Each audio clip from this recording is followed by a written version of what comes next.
Bienvenido a la familia Digimedic. Hola, ¿qué tal? ¿Cómo están? Sean bienvenidos a esta nueva cápsula de Sonoscape y la familia Digimedic. El propósito de esta plática en particular es cumplir las dudas que nos han enviado a través de redes sociales, especialmente con el uso y manejo del transductor endocavitario, del endovaginal propiamente dicho, porque algunos me preguntan cómo lo manejo, cómo coloco la funda o el condón, etcétera, etcétera. Todos estos detalles a veces parecen muy sencillos para quien lo hace de manera rutinaria, sin embargo, para quienes inician o no tienen mucha experiencia sobre el uso de los transductores endocavitarios, les va a servir. Espero que, además de ello, que les sirva y demás, nos sigan mandando todos sus comentarios, que para nosotros son muy importantes. Recuerden bien que para la familia Digimedic y Sonoscape de manera global, decimos que el mejor proceso, el mejor equipo siempre va a estar manejado cuando sabemos más acerca de él. Entonces esa es la razón por la que hoy vamos a trabajar con un equipo P20 de nuestra línea intermedia de equipos de gabinete con un transductor endocavitario. Entonces no se pierdan hasta el final para que ustedes puedan ver cómo ubicarse. Créanme, a veces solamente es cuestión de manía, porque como estamos acostumbrados a hacerlo de manera directa y visual, nos perdemos, pero hoy les voy a dar los puntos clave para que no vuelvan a perderse jamás dentro de un estudio endocavitario. Entonces, vamos a empezar. Primero que nada, debemos de tener siempre un espacio reservado. Recuerden tener siempre un asistente o un familiar del paciente, y más si ustedes son del género masculino, eso es sumamente importante, y cubrir con una funda exprofeso para el transductor, que son medidas tal cual, y pueden ser secas o lubricadas dependiendo el uso que le vayan a dar. Secas para aquellos, sobre todo los que hacen biología de la reproducción. El transductor debe de ser cubierto con la funda e idealmente van a ser manejados por guantes, de preferencia estériles. De no ser estériles, bueno, no importa, pero podemos hacerlo. Entonces, nos calzamos el guante, tomamos nuestro condón o funda, observamos hacia dónde se infla el globito y de ese lado es donde colocamos un poco de gel. Eso es importante, si no, no van a ver nada. Tomamos el transductor y colocamos la funda, que quede perfectamente adherida. De hecho, prácticamente no se ve. Muy bien, una vez que ya hemos colocado la funda del transductor, el tip es sostenerlo con el dedo pulgar hacia donde está la muesca de entrada del haz sónico, ya que esto va a ser la guía de nuestros ojos, porque al mantenerlo de esta forma, uno, ustedes siempre van a saber en dónde está ubicado su transductor, y dos, el único movimiento que hagan será girarlo hacia la derecha, ya que así ustedes siempre van a tener la posición de su transductor sin tener que verlo, que esté adecuadamente correcto. Entonces, una vez que ya tenemos colocado el transductor, vamos a iniciar el estudio. Nunca pierdan la oportunidad de informarle a su paciente que esta funda es perfectamente nueva, créanlo, no es muy importante decirlo, que la lubricación se da a partir de un gel perfectamente incoloro, inodoro y también perfectamente hipoalergénico, para que ella tampoco tenga miedo. Otro tip, siempre pregunten si su paciente es alérgica al látex. Créanme que se han suscitado reacciones importantes cuando las pacientes son alérgicas al látex y no se les está cuestionando. Entonces esta parte también es importante. Pueden usar nitrilo. El guante de nitrilo lo colocan en vez de un condón o una funda, y con ello van a poder conseguir que la paciente también esté perfectamente segura. Otra de las cosas que es importante decirles a las pacientes es que solo se introducirá la primera porción, ya que ellas, al ver la longitud del transductor, generalmente se espantan y hacen muchísima tensión a la hora de la colocación, cosa que va a lastimarlas y les va a imposibilitar a ustedes el trabajo. Y una vez que ya lo colocamos, entonces vamos a empezar con el estudio vaginal per se. Ok, continuando con el proceso de la realización de un ultrasonido con técnica endovaginal. Como ya les decía, colocamos nuestro condón, vamos a mantener nuestro dedo pulgar sosteniendo el área de entrada del ultrasonido, ya informada la paciente diciéndole que solo se va a introducir la porción inicial del transductor, le vamos a pedir que doble las rodillas. Aviso, yo sé que hay muchas personas a las que les gusta usar pierneras, pero como paciente yo les puedo decir, no solo como médico, como paciente, las pierneras muchas veces lastiman más y tensan más la cadera, entonces el estudio resulta bastante poco útil. Ustedes tienen que jalar muchísimo el equipo hasta la parte del borde de la mesa de exploración y generalmente sí es más incómodo para los pacientes. Uno de los tips que puedo decirles es pedirle a la paciente que doble sus piernas, que las flexione perfectamente bien, que apoye bien, no, flexiónalas, apoya bien tus pies sobre la mesa de exploración y acércalas a la altura de tus rodillas, tus pies. Es correcto. Y la única porción que requiero que separe al inicio y al final del estudio es la pierna que está próxima a mí, que es la pierna derecha. Entonces mi paciente le pido, acerca tu pierna derecha hacia mí y mantén ligeramente suelta la pierna lateral, contralateral a mi entrada, es decir, la izquierda. Y una vez así, colocamos bastante gel por fuera del transductor. Y un tip, siempre verifiquen que el haz único a través de la marca de su transductor esté del lado izquierdo de la pantalla. Deben de entrar descongelados, jamás entren congelados al área de revisión. Entonces, primero lubricamos muy despacio la zona y apoyando el transductor hacia abajo, introducimos la sonda. Y una vez que ya estás dentro de la sonda, le pedimos a la paciente que ponga sus piernas en una situación neutral, más o menos al mismo nivel que sus hombros. Muy bien.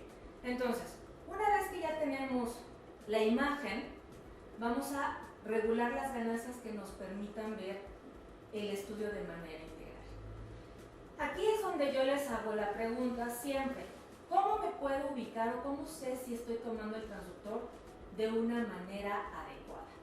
Primero que nada, debemos de configurar de acuerdo al estado global de las condiciones de nuestro paciente, si es una paciente difícil, si es una paciente llena de gas o una paciente gordita o una paciente flaquita. Idealmente observar desde el fondo del útero hasta el orificio cervical externo. ¿Y cómo lo sabemos? Porque vamos a ver una línea continua. Y entonces, no hagan presión mientras tengan congelada la imagen, por favor, porque además esto también va a generarle mucha confianza a nuestros pacientes. Pero no pierdan la posición de su dedo pulgar en donde habíamos quedado, en donde se gira el transductor. Entonces, si nosotros observamos esta imagen uterina, es la típica imagen que tomamos inclusive cuando es suprapúbico, es decir, el fondo uterino se ubica de este lado y el cervix hasta este otro lado. Sin embargo, cuando lo hacemos con técnica suprapúbica tenemos la vejiga llena. Al tener la vejiga llena, nosotros sabemos que estamos abordando desde la parte o la cara del abdomen, vamos a decirlo así, el ombligo de la paciente. Entonces, oficialmente el ombligo de la paciente estaría aquí, ciertamente, y por ende, la cabeza de la paciente estaría aquí, y acá estarían las piernas, y aquí estarían las pompis. ¿Estamos de acuerdo? Cuando lo hacemos vía suprapúbica. Sin embargo, ahora mismo lo estamos haciendo vía vaginal. ¿En dónde está el ombligo de la paciente? Esa es una pregunta que siempre se cuestiona, pero es muy sencillo. Nosotros estamos abordando a través de las piernas de nuestra paciente. Entonces la paciente tiene las piernas hacia acá. La cabeza está hacia acá. El ombligo está aquí y las pompis están hacia acá. Y esa es la razón que cuando vemos un útero en anteversión, vamos a ver el fondo uterino hacia donde está la cabeza de la paciente y el cervix hacia donde están las pompis de la paciente. Y estamos entrando sobre sus piernas y ahí serían las pompis. Y en un estudio en donde el útero estuviera en retroversión, entonces tendríamos el fondo uterino hacia las pompis de la paciente y el cervix hacia la cabeza de la paciente. Sé que es un poco complicado, pero créanme, si ustedes recuerdan estos 4 puntos importantes a saber, entonces nosotros vamos a lograr siempre poder manipular el transductor. Y deben de recordar otra cosa más, mis queridos doctores. Cuando medimos el útero, debemos irnos desde el fondo hacia el orificio cervical interno. Y del orificio cervical interno nos vamos hacia el orificio cervical externo. Y es así como debe de medirse el útero. Si encontraran más de una flexión, utilicen los calipers que sean necesarios para hacerlo. Y nosotros estamos perfectamente en el centro del útero porque vemos el canal endometrial y la continuidad con el canal cervical.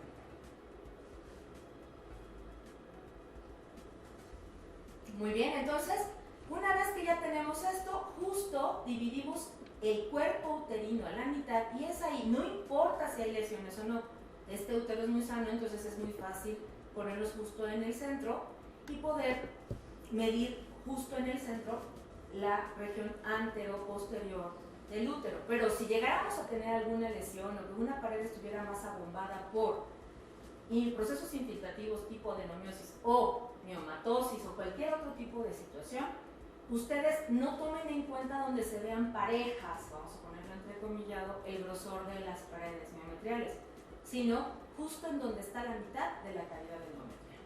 Una vez que se ha realizado esto, se guarda la imagen y sin movernos mucho, el pulgar lo vamos a girar hacia la derecha en la paciente. Y la circunstancia va a dejarnos ver justo un corte transversal. Recuerden, el útero es un elemento, un tejido que puede dejar pasar el intestino. Podemos hacer un poco de zoom y vamos a ver las asas intestinales que lo rodean. Entonces nosotros vamos a ver un corte parecido a esto. Entonces aquí nos vamos desde el fondo, nos bajamos un poquito y vemos hasta el cervix. ¿Con qué propósito? Si en algún momento dado la cavidad endometrial se dividiera en dos, pudiéramos estar frente a alguna alteración de orden mülleriano. ¿Ok? Una vez que tenemos este corte, congelamos, dejamos descansar a la paciente, ponemos nuestro caliper y medimos de un lado a otro el útero. Congelamos, guardamos imagen. En esta posición, justo en esta posición, una vez que ya hemos tomado las medidas que pretendíamos, entonces, fíjense, yo siempre les sugiero, van a ver la vejiga y ustedes de acuerdo a cómo están, se mueven hacia la izquierda, ven el útero o no, se mueven hacia la derecha, sí. Entonces, ¿esto qué significa? Que el útero está en dextrodesviación. Al estar en dextrodesviación, significa que el útero, los ovarios o el ovario derecho va a estar muy adherido al cuerpo uterino. Al hacer el corte transversal, deberíamos de verlo inmediatamente asociado al útero. Y sí, literalmente como lo supusimos, aquí está la configuración ovárica. Pueden apreciarlo conmigo inmediatamente. Entonces, lo ideal, una vez que ya tenemos el útero, el ovario del lado derecho, porque el útero está en dextrodesviación, ponemos una imagen dual y giramos literalmente sobre el eje del ovario. Y así conseguimos el ovario en un corte longitudinal y en un transversal y solo colocamos nuestro body marker para decirle que estamos sobre el ovario del lado derecho. Y podemos medir en volumen, idealmente en volumen de 3 ejes. Guardamos. Entonces, si el ovario está cerquita del útero porque está más apoyado hacia la derecha, confiamos en que el ovario izquierdo va a ser un poco más retirado. Entonces, nos alejamos un poquito, volvemos a centrar el útero, hacemos un corte transversal y con movimientos muy sutiles y suaves nos movemos un poquito más lejano y aquí vamos a encontrar de ahí acá asas intestinales de por medio. Esto sucede mucho en pacientes que comen mucha fibra y actualmente eso es una de las circunstancias que vamos a encontrar. Y fíjense, asociado a su arteria está el ovario. Pero se fijaron, es bien importante ubicar la levo o dextrodesviación del útero, ya que si está a la derecha, el ovario va a estar inmediatamente a un lado del útero. y si estás de la izquierda va a ser al contrario y vamos a movernos un poquito, pero estamos hablando de milímetros. Recuerden que es una lámpara que se mueve, son milímetros, y esto va a generar menos incomodidad y más confianza en sus pacientes. Ajustamos las ganancias sectoriales lo suficientemente o lo más adecuadamente posible, hacemos una imagen dual, giramos sobre el eje del ovario, en donde oficialmente el eje transversal se tiene que ver semirredondo y no tan alargado como lo vemos normalmente. Quitamos o colocamos o recolocamos el body market y decimos ahora que estamos sobre el ovario izquierdo.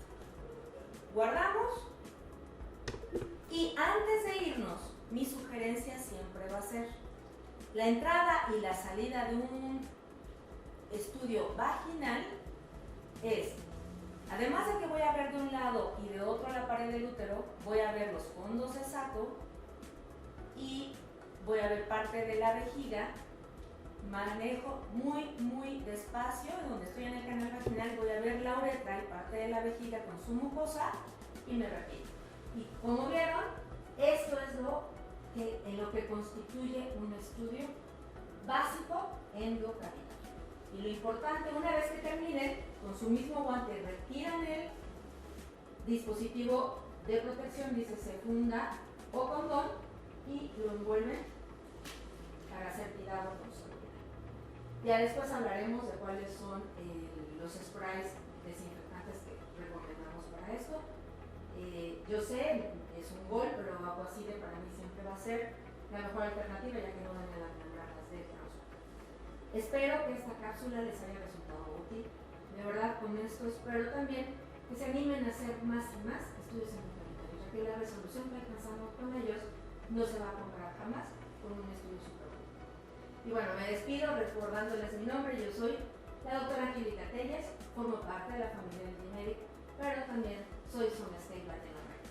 Nos vemos en una siguiente cápsula. Que estén muy bien. Hasta pronto. Para mayor información, comunícate al 55 41 22 22 00 o a través de nuestras redes sociales. Exclusivo en Digimedic.